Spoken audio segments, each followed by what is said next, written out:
Bom dia, queridos irmãos. Estamos iniciando mais uma Escola Bíblica Virtual. Estamos estudando o Evangelho de João. Creia e viva eternamente. Nós iniciamos uma nova lição, a soberania de Jesus em sua morte. Hoje nós vamos ver o primeiro tópico. Jesus se entrega para morrer. João capítulo 18, do verso 1 ao verso 14. A morte de Jesus, ela não foi uma prisão como todas são. A pessoa faz um crime, vai lá, é preso, é julgado, é condenado. A morte de Jesus, ela foi voluntária. O que significa isso? O sacrifício de Jesus pelas suas ovelhas foi voluntário para se cumprir as Escrituras. Voluntário porque ele se entregou, ele deixou-se prender. Porque se ele quisesse, ele oraria ao Pai, o Pai mandaria um exército de anjos para o guardar. Pelo contrário, ele se entrega para se cumprir as Escrituras. Que Escrituras? Lá em Isaías capítulo 53, versos 6 e 7 diz: todos nós andávamos desgarrados como ovelhas, cada um se desviava pelo caminho, mas o Senhor fez cair sobre ele a iniquidade de todos nós, de nós todos. Ele foi oprimido e humilhado, mas não abriu a boca. Como cordeiro foi levado ao matadouro, e como ovelha muda perante os seus tosqueadores. Ele não abriu a boca. Então você vê que nós somos as ovelhas desgarradas. O Senhor fez cair sobre Jesus a nossa iniquidade. Ele foi oprimido e humilhado por causa dos nossos pecados, por causa das nossas iniquidades, mas ele não abriu a boca. Como cordeiro foi levado ao matadouro, ele não resistiu. Como ovelha muda perante seus tosqueadores, ele não se defendeu. Ele não abriu a boca. Então, ele voluntariamente se entregou por amor às suas ovelhas, por amor aos filhos de Deus.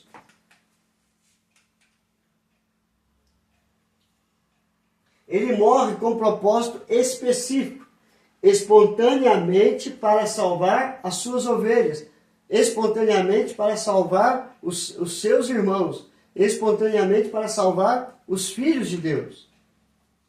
Em João capítulo 10, versos 17 e 18 diz: por isso o Pai me ama, Jesus dizendo, porque eu dou a minha vida para a reassumir. Ninguém a tira de mim. Pelo contrário, eu espontaneamente a dou. Tenho autoridade para a entregar e também para reavê-la. Este mandato recebi de meu Pai. O que Jesus está dizendo aqui? Que ele dá a sua vida pelas suas ovelhas, mas ele iria reassumir. Ou seja, ele iria ressuscitar. Ninguém tira isso dele. Então, pela sua ressurreição, ele nos conquista, ou ele traz para nós a nossa ressurreição. É por isso que João capítulo 11 ele diz: eu sou a ressurreição e a vida, quem crê em mim, ainda que morra, viverá. Então ele dá a sua vida, ele morre, mas ele ressuscita, para que também nós venhamos a ressuscitar em Cristo Jesus. Primeiro, a onisciência de Jesus. Esse texto de João, capítulo 18, ele vai mostrar para nós a onisciência de Jesus. O que é a onisciência de Jesus? Em João, capítulo 18, verso 4, verso 5, mostra essa onisciência de Jesus. Sabendo, pois, Jesus todas as coisas que sobre ele haviam de vir, adiantou-se e perguntou-lhes: a quem buscais? Responderam-lhe: a Jesus, o Nazareno.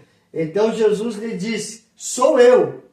Ora, Judas o traidor estava também com eles. João 18, versos 4 e 5. Aonde está a onisciência de Jesus? Está no saber, está no conhecer todas as coisas que haviam de vir.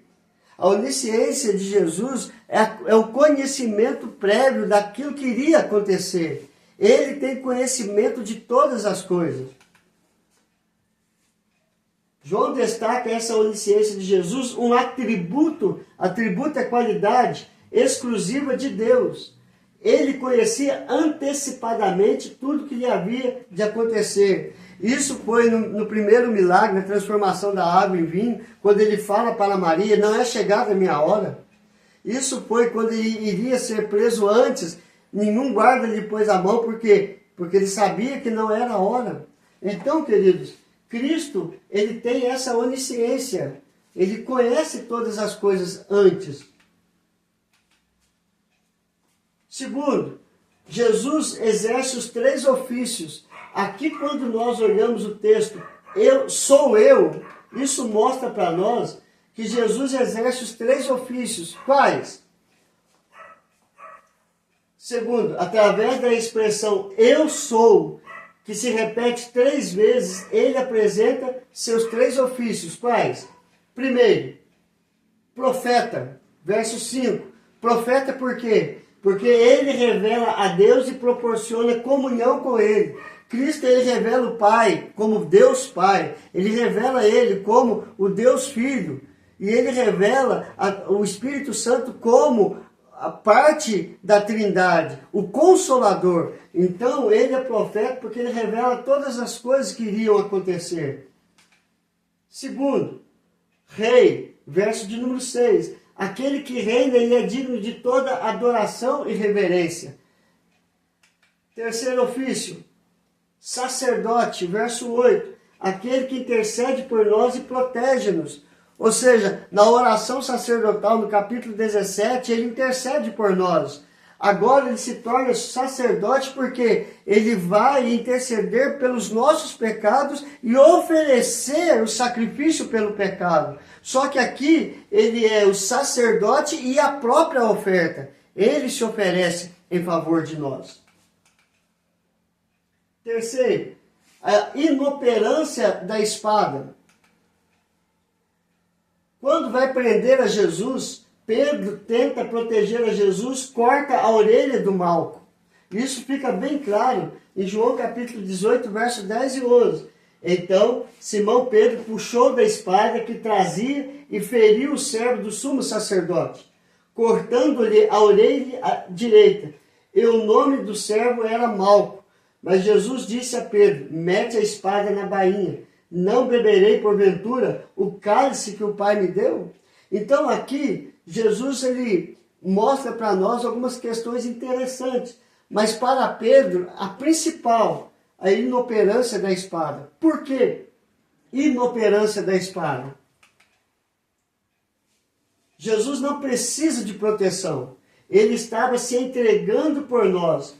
Pedro não havia compreendido que a morte de Jesus era fundamental no plano de Deus para a salvação do homem, e não a espada. A espada não iria trazer a salvação. A espada não iria trazer o livramento de Jesus Cristo da cruz. A espada iria somente trazer violência. Então, a cruz não era derrota, mas a cruz é vitória. A maior vitória não é nas urnas. A maior vitória é na cruz de Cristo. É aqui que somos mais que vencedores. Em Hebreus capítulo 9, verso 28, assim também Cristo, tendo se oferecido uma vez para sempre, para tirar os pecados de muitos, aparecerá segunda vez sem pecado, aos que aguardam para a salvação. Então Cristo ele se ofereceu uma vez como sacrifício vivo, santo e agradável a Deus, para nos livrar de todo o pecado e nos trazer a salvação. A espada não iria trazer isso. Então, queridos, por isso que nós falamos a inoperância da espada. Ela não tem poder para nada. Quarto, mais uma vez Jesus revela a sua divindade. Por quê? O último milagre relatado a respeito de Jesus é a restauração da orelha de Malco, mostrando novamente sua divindade. Foi feita sem a solicitação, Malco não pediu, e sem a fé de Malco. Não representou nada para os seus opositores e muito menos para Malco. Então, por que Jesus restaurou a orelha de Malco? Nós vamos ver duas coisas. Esse milagre foi um ato da graça de Jesus. Ele não merecia, mas Cristo fez a si mesmo. Então, Cristo manifesta a sua graça na vida de Malco, curando-lhe a sua orelha. Ele não foi salvo, mas a sua orelha foi curada. E proteção para Pedro. Por quê? Porque poderia ser preso e crucificado. Ao cortar a orelha do soldado Malco, Pedro poderia ser acusado de resistência e ser crucificado. Então, dois atos mostram por que Jesus revela a sua divindade. E letra E, seu julgamento e condenação. Ele se entregou voluntariamente, foi amarrado e o levaram a Anás e Caifás para ser julgado. Porém, esse julgamento de Anás e Caifás foi um circo armado. Por quê? Pois a sentença já estava dada antes do julgamento.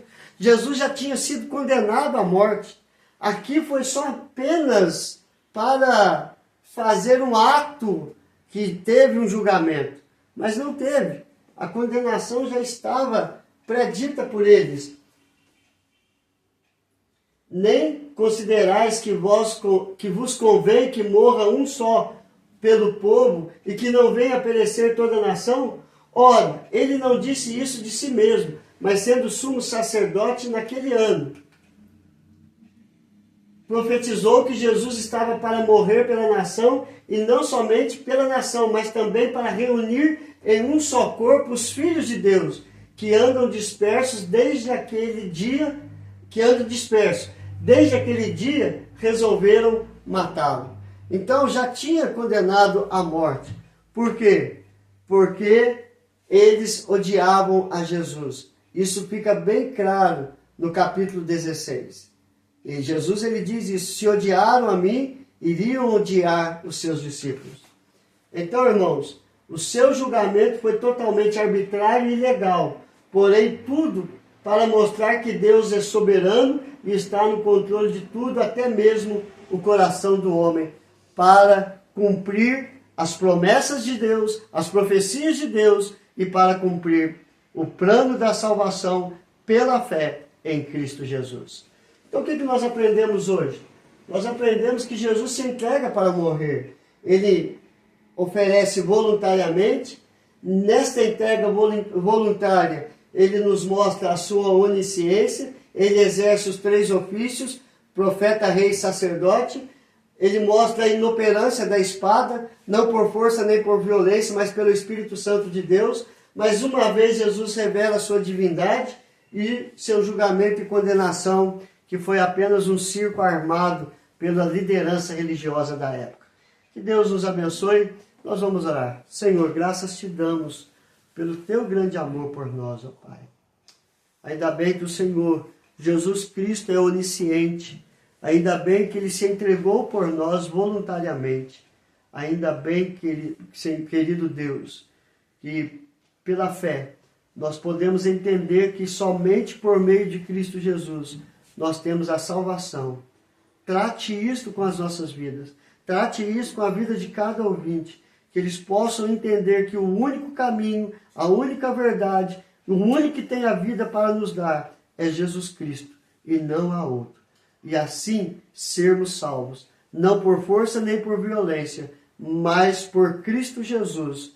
Ele é vencedor e nos garante que seremos mais que vencedores pela fé.